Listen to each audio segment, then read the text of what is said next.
called. Mr. Speaker, several advisory groups have been cautioning landowners of late on the possible perils and pitfalls of renewable energy agreements. This government has said over and over that these agreements are strictly voluntary. Well, kinda. With the lofty goal of 30% renewables by 2030, Minister, will the Surface Rights Board force right of access in order to tie in above or underground cabling between tower structures and substations, regardless of whether neighbouring landowners want any part of renewables on their property? Yes or no? Honourable Minister.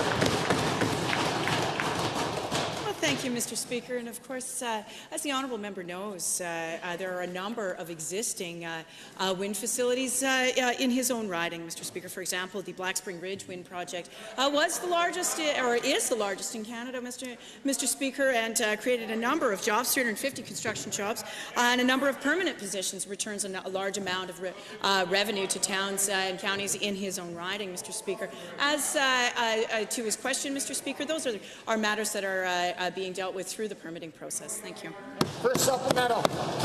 Mr. Speaker, given that my questions are based around landowner rights, I will continue. Given that under Bill 27 these renewable projects are considered activities, and given that side voted down our renewables equivalent to the Orphan Well Fund, and given there has been no legislative protections written for landowners, will the minister issue a ministerial order that demands some form of remediation and reclamation bond be put on all renewable projects, yes or no? Honourable Minister.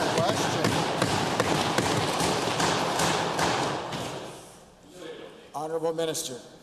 Thank you very much, Mr. Speaker. And of course, many of these questions are taken up in the approvals process, Mr. Speaker, and certainly from Environment and Parks perspective, obviously the siting and wildlife directives are also important parts of the permitting process, Mr. Speaker. And as we phase in more renewable power, we will ensure that that our regulatory framework keeps pace, Mr. Speaker.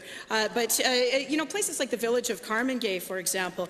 I've got a quote here from the mayor who indicates that there are huge opportunities for that particular village as a result. Mr. Speaker, given that I know where all the renewable projects are in my riding, I will ask a question. Given that these renewable projects will be assessed at a rapidly declining linear tax rate, and given that it isn't uncommon for energy project companies of all types to fail and become insolvent, and given that this government is providing little protections to landowners beyond buyer beware, Minister, agriculture is the #2 business in this province. Why does this government continue to treat this industry with little respect, certainly with regards for landowners' rights?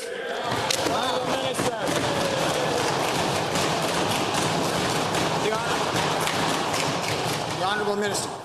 Well, thank you, Mr. Speaker. And what I would suggest is it is not helpful to affix the tinfoil hat a little too tightly, Mr. Speaker, with respect to what the Wild Rose spreads for misinformation about renewables. It is shocking the sorts of things that have come up in this chamber, Mr. Speaker, with respect to what renewables are and what they can deliver, Mr. Speaker, to rural landowners. I'll read from Gary Spruill, who's from Wheatland County. It's sure nice to have an idea of a pretty good chunk of income that you're going to have available the next 20 years. You can make some plans and have a little money on the side. You're not sure of a lot of things when you farm. So this